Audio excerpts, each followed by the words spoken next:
The Jersey Swap podcast is sponsored by Apollo Home. Folks, the summer seasons are on the horizon, so let's keep our houses cool with a $29 HVAC cooling tune-up from Apollo Home. Also, just for CST listeners, Apollo Home is offering a $1,101 off of a new AC unit. That's right, $1,101 off. That's our gift just for you. Check out that coupon. Give Apollo a call, send them a text, or schedule online at apollohome.com.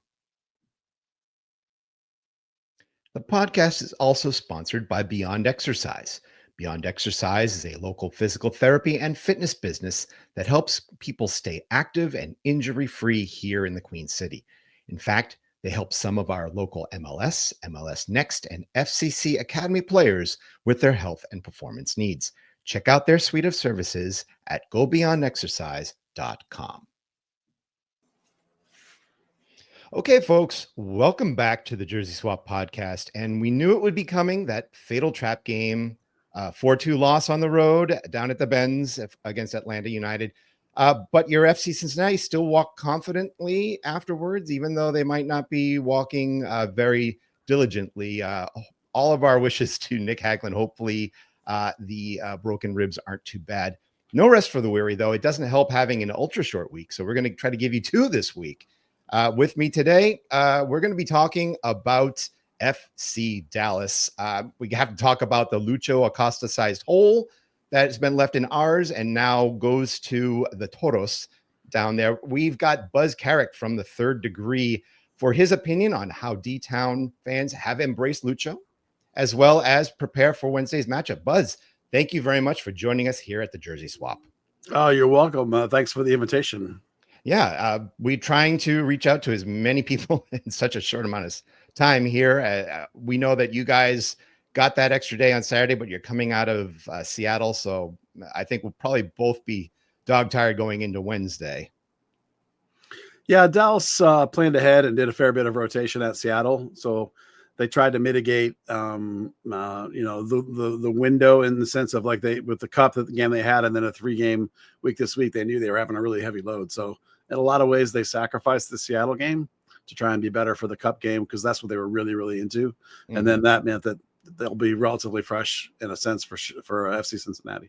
Let's hope so. Let's talk to you a little bit about Third Degree, how how it's composed, and where you guys sort of came from all of these teams that are now springing up in Dallas. Well, Third Degree, I'll try and give you the short version. I work in sports television, and in 1997, I was living in Boston, and I had worked on the first 2 seasons of Major League Soccer, and I moved back to Dallas over the winter between the end of 1997 season and the beginning of the 1998 season. And I was looking to create a website because I've long believed that TV and internet would merge together, which they have. And it's something I knew something a little bit about was soccer. So I made this website. I called it Third Degree because of the Dallas Burn at the time. And so we've been running since October 1997. And I have, over the years, I've had some people, come and go. Probably 50 or 60 different people have written for me at one time or another, or taken photos or done different kinds of work. The main people that are involved with me now are all media professionals that work in other phases of media, whether it be radio or whether it be like website stuff, and myself in television. So we're all pretty familiar with how to make high quality content and podcasts. And we've been running, as I said, since 1997. One guy's been with me since almost maybe the second season I've done it. So we're on our 28th season covering FC Dallas. The podcast started 7 years ago. So we're on, and we pretty much air every week unless something really catastrophic gets in the way. And so we have a lot of people that are really knowledgeable about FC Dallas working for us. And we're doing our best to cover all the new teams that are coming to town as well. Yeah, I mean, that's something I also wanted to address is that Dallas, while we've always known him as either the Burn or as FC Dallas, and even, with the splinter group, North Texas, there's a lot of new teams that have been coming in or have the promise of coming in and filling a lot of holes. You have Atletico Dallas, which was announced just recently. Mm-hmm. Texoma FC just recently joined USL 1. And Dallas Trinity also for women's soccer down there. Can you what are we to make of all of these teams that are suddenly, springing up in Dallas? Are they all competition, do you feel, or can they coexist? Well, you're only at the tip of the iceberg there. There's another USL championship or one team coming in Fort Worth. There's 4 NPSL or USL 2 teams. We're on our way to 9. If you count the 2 indoor teams, something like 9 pro or semi-pro soccer teams in the Metroplex, which is what we call DFW. The thing to remember is that it's the 3rd biggest media market in the country now, and MLS and soccer in general, while it's a national league, they're not a national league. The NFL is a national league. They still have audiences that are pretty localized in a lot of ways. Soccer is still very localized. It's almost like it's in your backyard. So these teams are all looking at, these 30-mile radiuses, and there's just pockets of Dallas, because it's such a spread out market, DFW in general, that there are these pockets where you can be 20 to 30 miles away from another team quite easily and still have millions of people in your market. So yeah, there's plenty of people here in the Metroplex to be able to sustain all these teams. The USL championship level or the Super League level or these lower, semi-pro sort of levels, Texoma, North Texas SC, they don't need the numbers that an MLS team needs, of course. So there's plenty of people for all of them. And we're doing our best. We're adding people to our website all the time to try and cover the beat on these teams. And I think we do a pretty good job of getting all of them covered to the best of our ability. Yeah. Just to sort of summarize, Texoma, they've won 2 in a row, 3 undefeated right out of the gate here at USL League One. Dallas Trinity, I think it sounds like they're working their way into the postseason with the USLW League, I want to call it. USL Super League, yeah. They have a final game that if they do well, it's not 100%. If they win, basically they'll be in the playoffs. They've had a lot of injuries over the stretch around that cost them. At one point, they were the 2nd best team, but they've fallen off a little bit. Yeah, so it should be pretty exciting down there in these next few weeks. But let's talk about, I think, the team that's most important, especially the one coming in on Wednesday, FC Dallas. Yep. And definitely as much as it's a short week, and we sort of said this a little bit about Hell is Real, we only have a few days to sort of process that Lucho Acosta is coming back to TQL Stadium to face his old squad. Just to summarize, a $5 million transfer to Dallas. He did sit out on Saturday, and I think that was a yellow card suspension, correct? Yes. Yeah, yellow cards. Yeah. But I mean, just to also 5 goals over 15 appearances overall so far.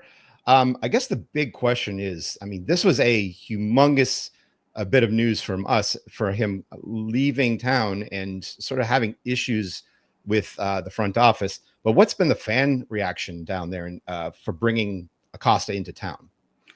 Well, at the time that he was added to the roster, I think everyone was very excited. Those of us on my particular podcast were discussing whether this was going to be a wooden spoon season for FC Dallas until they added Acosta. And then we felt Acosta pushed them up to where you'd be talking about, can they make the playoffs? They're going to fight for one of the bottom spots in the playoffs in the West. I think the fan base was much more receptive and excited than we were. They saw it more as a MVP caliber player coming in that's going to make all the difference. And now this team's going to be at the top competing, which is obviously mostly ridiculous. That's not how it works. So I think that the reception, the idea that he was going to come in at the beginning was terrific. Well, we're now 15 games into the season. It's starting to turn a little bit, and it's not necessarily Acosta's fault, but I think people are realizing that he's not going to be as impactful as everyone had hoped. And there's a lot of reasons why that is. I mean, was there sort of a concern that the way that he left Cincinnati, it was very, it was, there are a lot of people blaming a lot of other people. I'll say that. Yeah. It wasn't very amenable. Were the fans a little concerned about the way that he had left Cincinnati? No, I don't think so. People here were just really excited to get a player that was a caliber of an MVP. When a player of that caliber is available, you jump on it. I think the problem with him here, and by all reports, listen, none of us are in the locker room. I mean, we go to games or whatever, but it's not the same thing. So people we talk to say, by all reports, he's been a great teammate since he come here. The problem is that this team's not very good, and he is not a very good fit for what the coach wanted to do. We have an amalgamation of players here without like a real cohesive plan. Quill came into the process kind of late Coach Quill did. So he wants to play a 4-2-3-1, but Lucho Acosta is not a modern 10. Mm-hmm. He can't play, and I'm saying he can't by what I'm witnessing. He can't play the point in the midfield because he doesn't play any defense at all. Mm-hmm. So you're left with a 2-man midfield and you just get overrun. So they're having to adapt and let him play really high, like as a second striker. And in order to recover from that, they're effectively playing 3 holding mids behind him, like 3 6s. They have some guys that could be a 6-8 kind of a Passon Pamlico or a Sebastian Lletget, but those guys are hurt. So they're left with 3 6s across the middle underneath him. And when you have him high with your 1-9, Petar Musa, that leaves you only room for one more player, and that's a wing. So you have almost always Anderson Julio. So you're left with this lopsided. It's kind of like a diamond 4, but it's not really because Acosta plays center to left, not really as a wing, and the other guys, Anderson Julio's jumping sides. They've tried a couple of times to play 4-2-3-1, and it looks good. Like the thing opens up and you get some width and it looks really nice. It looks much better, and they lose because it exposes the mediocre defense that we have here. So the results are significantly better when they play this triple holding mid thing behind Acosta, but it's boring and it's not fun and it's a grind, and you have to kind of grind to keep the game tight and then hope that Acosta and Musa can do something together up top, or you can spring Anderson Julio. Well, then all of a sudden you're really one dimensional. So Dallas is not a very good team. Their 4 wins are over, if I remember correctly, it's Houston, who's at the bottom of the West with Dallas. We're up pretty much. It was like the first game of the year. They didn't have their DPs in. Sporting Kansas City, who's not very good at all. They have the 1 win over Inter Miami, but it was at the start of the Inter collapse, and Inter hasn't won in like 6 games now. And Dallas was one of the triggers of that.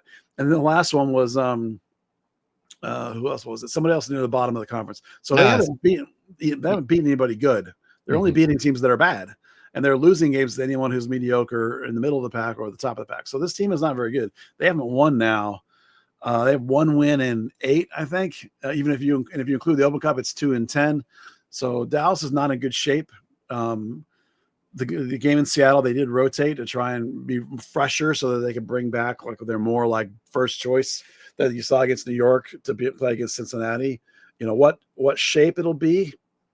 They've used 4 or 5 different tactics this year, and even in the game state, it changes 2 or 3 times during the game what the shape is going to be.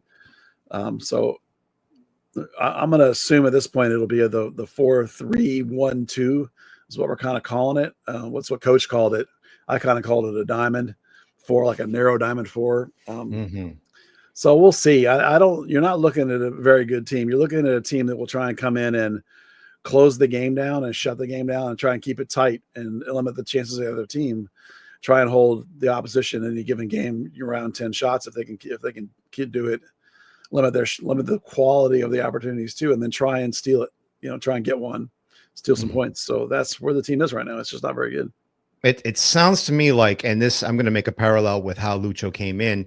When he first joined us the first year, we had a collection of talent, but I think the priority was more on being a defensively thick back line and just to prevent goals leaking through with the talent that survived the bad years.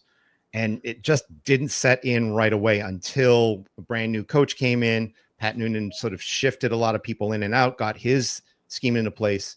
Then they started to play better through Acosta. And it sounds like Acosta's just there as maybe a temporary play. He's got a couple years on his deal though, and he's already in his 30s. The thing is, given the way the coach wants to play, which is proverbially 4-2-3-1, I don't know that Acosta works in that shape. I mean, where are you going to put him? Are you going to put him at that 10 spot where now you're going to be outmanned 3-2 all time midfield because he's not going to work? So it's a tenuous spot. I don't know what they're going to do. Like coming into the season, they clearly needed to, because they were in some cap problems. They had some bad contracts in Jesus Ferreira and Pagliarulo. They needed to move. And then lo and behold, out of nowhere, here comes this $12 million offer for Velasco. Well, they're taking that because he's not worth that. So they were happy to take that deal. And also all of a sudden, it's like the roster's gutted. And we knew that was going to happen in terms of setting up whatever the next build was going to be. And then all of a sudden, here comes this new rule and this new opportunity to grab Lucho Acosta. And I think without any really thought about whether it was going to fit or not, they thought, that's a great player. We're going to get him on the relative cheap. Let's grab him with this half the money we got for Velasquez. And they did. And then now they have to try and figure out how to make it work around him. So like the team that they have in place was not built for him. And I think he's a player that you have to build for. And yet, is he late enough in his career? That's a good idea. That's a good question. You know, the defense needs a lot of work still. Sazi Urgide is quite a good player, but Sebastian Ibeaga is 33, going on 34.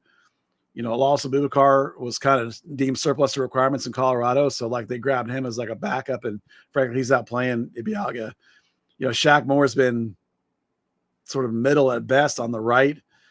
You know, on the left, Farfan's been hurt. They've been going with the U20 captain Nolan Norris, who's done a great job and is a pretty good passer. But, you know, Ramiro, the six that was supposed to be like a role player, has been forced to start pretty much every game, is really slow and immobile. You'll see when you watch him play against Cincinnati, and they've been forced to use like the 19-year-old six they bought for $4 million, Kaique in there with them, and then whoever else is available, whether it be a, you know, Shoka Famana as a third guy, or whether they really do try and go two and bring on the extra winger.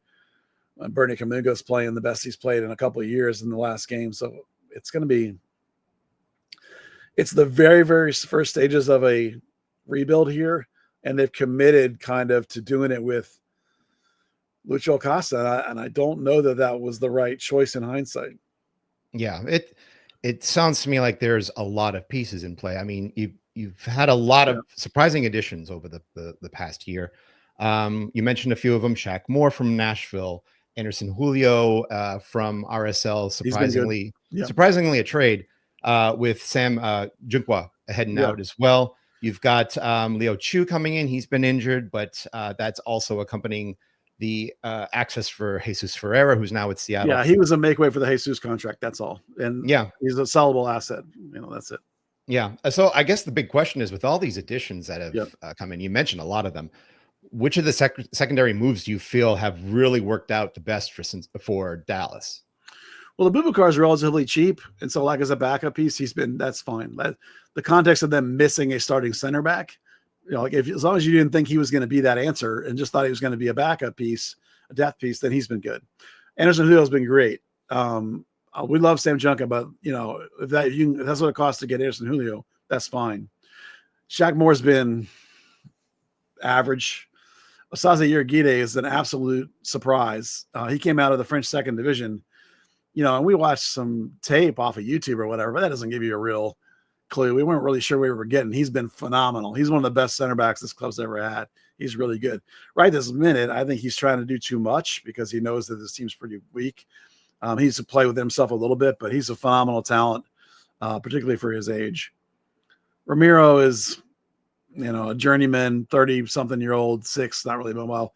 Kaique is really exciting for a 19-year-old holding mid, if you can get excited about that. But he's 2 or 3 years probably away from being the kind of player that you want him to be. So, like, you know, it's pretty hit or miss on the moves they've made.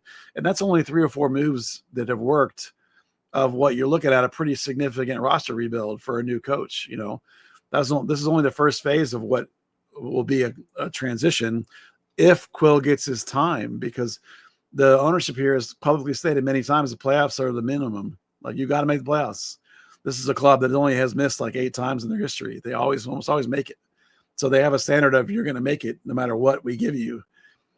I think it's a little unfair. I think this roster's been built without a style in mind, without this coach's style in mind. The pieces were added without him being here yet. So I think you got a couple more years before he's going to get the roster the way he wants it. And that makes Dallas not a very great team. You know, most of the setup this winter was clearing the deck to be able to do things. And then they jumped on Lucho Acosta. Maybe they shouldn't have. Well, that brings up Eric Quill, the brand new head coach. He's done a little bit of work, I believe, with North Texas, actually, before he moved off to New Mexico United and USL, and then came back as head coach. What type of coaching style does he have to bring this team? What's the form that he would like to play? Well, like I said, he wants to play 4-2-3-1, but he's a player in MLS, and he was a kid. He's incredibly athletic, very fast, but also was quality enough that in high school, Ajax tried to get him. And then he ended up staying here. This was a long time ago, so parents weren't really open to that. So he ended up playing here and being like I think it was Project 40 at the time, coming in MLS after his freshman year. So he was a very talented player that had a career derailed by injuries. So he likes a combination of what you would call the American, quote unquote American pace, power, and strength, but yet also really quality on the ball. He likes those things in combination. So a very vertical style, a very aggressive style, attack very quickly, not ticky-tacky dribbling around, not patient. He doesn't care about possession. He's more than happy to pounce on a mistake.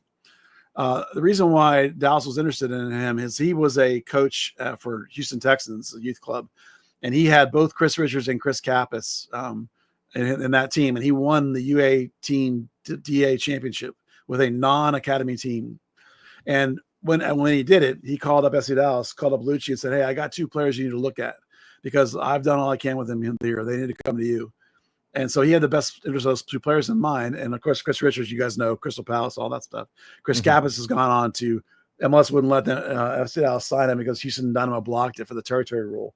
So he's gone off to play in Norway or whatever else. So 2 really talented players, but he won with Americans and he won with a non-academy team. And then he came to North Texas, won a championship here in the first season playing Ricardo Pepi, brought through over his 3 seasons, brought through Tanner Tessman, brought through Jonathan Gomez, was really good about winning with the academy talent that the Dallas produces and also with the pieces they would bring in, like a combination of the 2 things. So when he didn't get the job, when Lucho was hired, Quill went off to get more experience. And then a couple of years later, now he's ready to take over. He didn't get the job, when Nico Estevez got it. I misspoke there. So 3 years ago. So he went off and got some experience as an assistant in MLS and a head coach in New Mexico.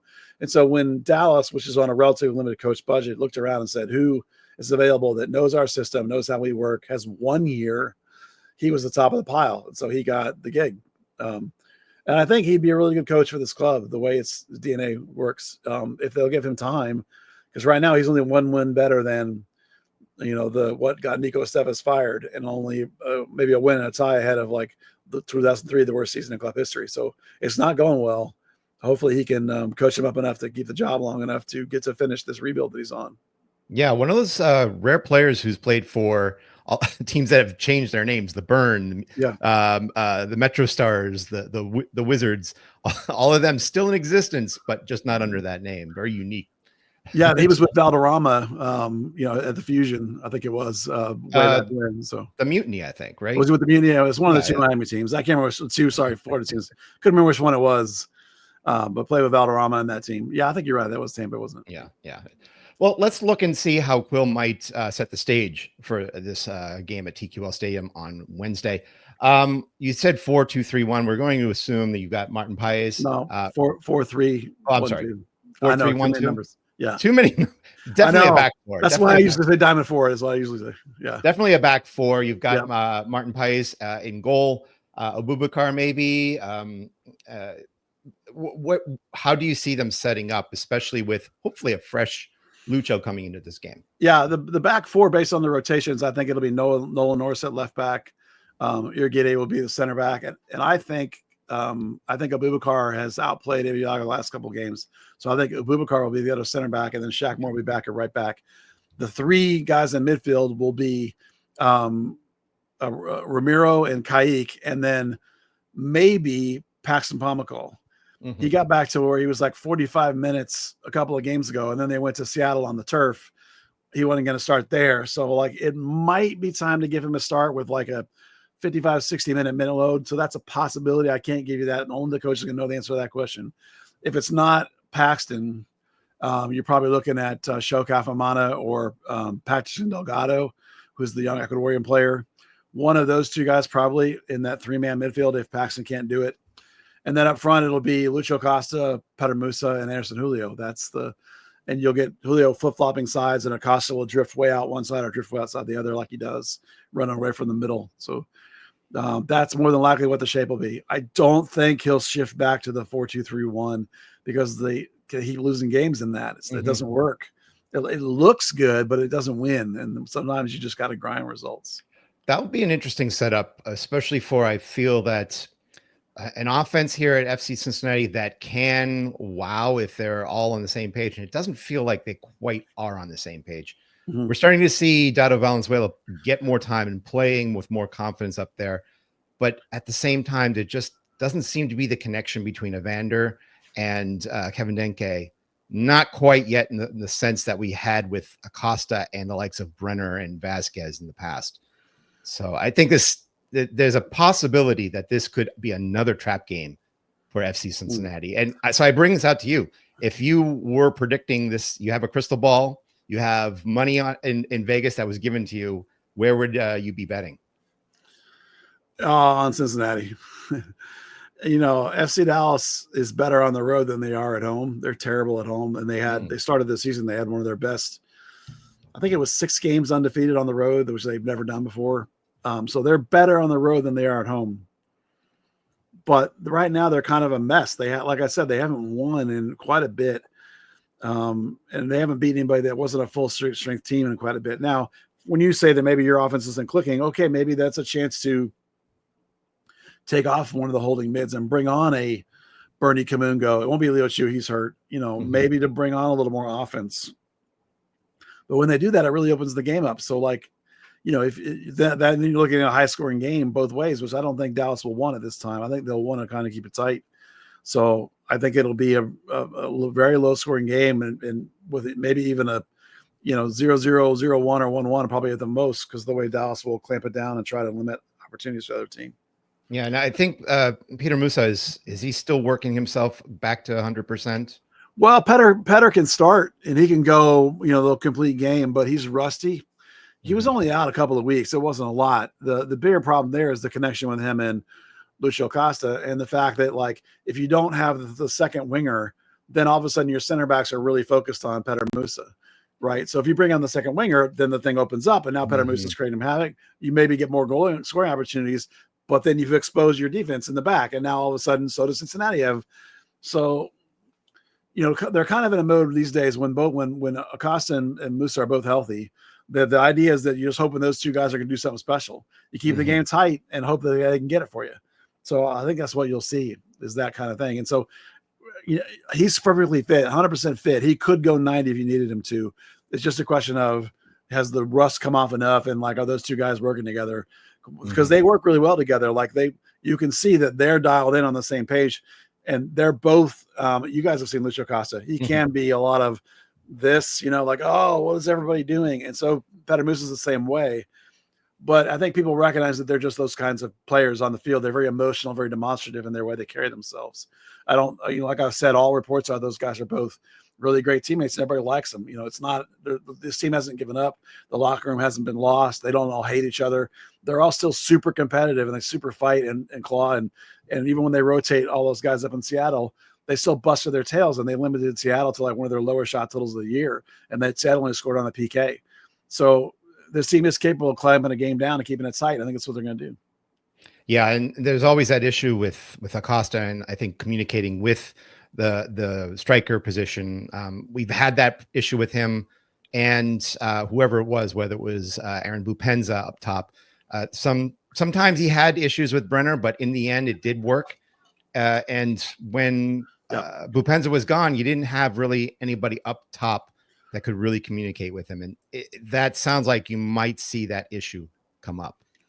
Well, I don't know. I don't think so. I think Petter Musa and Anderson and Lucho are dialed in together. They're fine together. Anderson Julio speaks Spanish, and so does Lucho, and so does Musa. There's a lot of the communication is fine. The problem is the lack of the extra wing and the ability for the other team to key on them. Right. So Lucho's had less goals and less assists than we're used to seeing because he's being keyed on, and Petter Musa is being keyed on. You're getting a double center back. The 6 is dropping in. There's not enough threat from other places. When Dallas gets wide on you and gets guys in behind and opens it up, those two guys can be really effective. They have games they've scored 3 or 4 goals. Yeah, doesn't always happen, But Musa and Lucho Acosta are very much on the same page. Those two guys know how to play at a high level together. It's everything else around them that is the limiting factors. It makes it where they can't get enough clean opportunities. Just need more men up top, and unfortunately, Well, the way you need that more talent in play- midfield to be able to bring on the extra guy up top, Yeah, and that's where yeah. they're short. And Paxton coming back, it's not going to be this game, but when Sebastian Lletget comes back, those are $2 million players, and now all of a sudden your midfield looks very different. And now we're maybe talking about a team that really is a team that should be in the bottom ranks of the playoffs instead of outside like they are right now. Injuries sometimes, in a league like this where you're $1 million TAM players, these low end DPs, these U22 initiative guys, these guys aren't all hitting. You're not going to be where you're supposed to be. So. Yeah. Either way, I'm gonna sort of go the Cincinnati route as well. I rarely go with wins or losses, to tell the truth, but I'm gonna say Cincinnati. It's not gonna be easy. So you're gonna have to figure out how all 30 shots that they took against Atlanta, if more than 2 can go in this time around. But we will see how that comes up. It's going to be a difficult short week for everybody. I mean, given the way Dallas plays, I'd be amazed if you got 30 shots. I'd be amazed if you got more than 15. I don't see. I think it'd be more on the lower side than anything. But Dallas low blocks, they sit deep, they put 4 and 3, line it up. I mean, it's tough. And you've got a really good goalkeeper too. I mean, Baez is one of shot stopper. Pause. His feet are weak. Not real good about passing out. Like if you high press, you can get him, but as a shot stopper, he's fantastic. Yep, that sounds just like Celentano, to be honest. Welcome to MLS, right? Welcome to MLS. Yeah. Anyways, Buzz, it's been great to have you here. Thanks, you opened up my eyes quite a bit about how competitive Dallas is now, even with all these pieces coming and going. Where can we find you on social media so that during the game, after the game, we can sort of get your thoughts as well, how well FC Dallas plays? Yeah, our website is thirddegree.net, and you can find us everywhere with that brand. It'll be Third Degree the podcast on Twitter, Third Degree Net on Instagram, all the other social medias, we're on all of them. So we put out a lot of content on all those channels, and it's always under that same brand, and you can find us pretty easily. I'm sure I'll share when you guys put this out, I'll share it from my socials and you'll see it. So absolutely. So, and this is also unique because I don't believe FC Dallas has ever made the trip up here to Cincinnati. I believe it's the first time they've gone to Cincinnati. I think that's correct. I think I've only played like twice. It's not a very common matchup that I can recall. And they've both been down at Dallas. Yeah, as well. I think that's right. Yeah, I don't think this is ever. I've been there more than them. I drove to Cincinnati like 2 weeks ago. So yeah. Well, I hope Dallas. I know it's a midweek game. It's kind of hard to travel sometimes on short weeks. If any Dallas fans come up, welcome to TQL Stadium. Yeah. Well, I'm sure there'll be a couple probably somewhere. And like I said, Dallas, rotated and set up for the New York Cup game and then this game on Wednesday. So you should be to see Dallas at their best, which is not that great, to be honest. So let's hope so. Let's hope. Yeah. Hopefully anyway, again. Thank you very much for joining us. And to all you listening, thank you for listening as well. You can join us on our podcast platform. Go to your favorite ones for Apple and all of that. Go to our website at cincinnati-soccer-talk.com. Check out our socials at Cincy Soccer Talk. We're there 24 hours a day, or at least as many hours as we can fit in a day. And I say this to my guests and to all my friends, keep your kit clean. Let's enjoy Wednesday. Thank you very much, Buzz. You're welcome.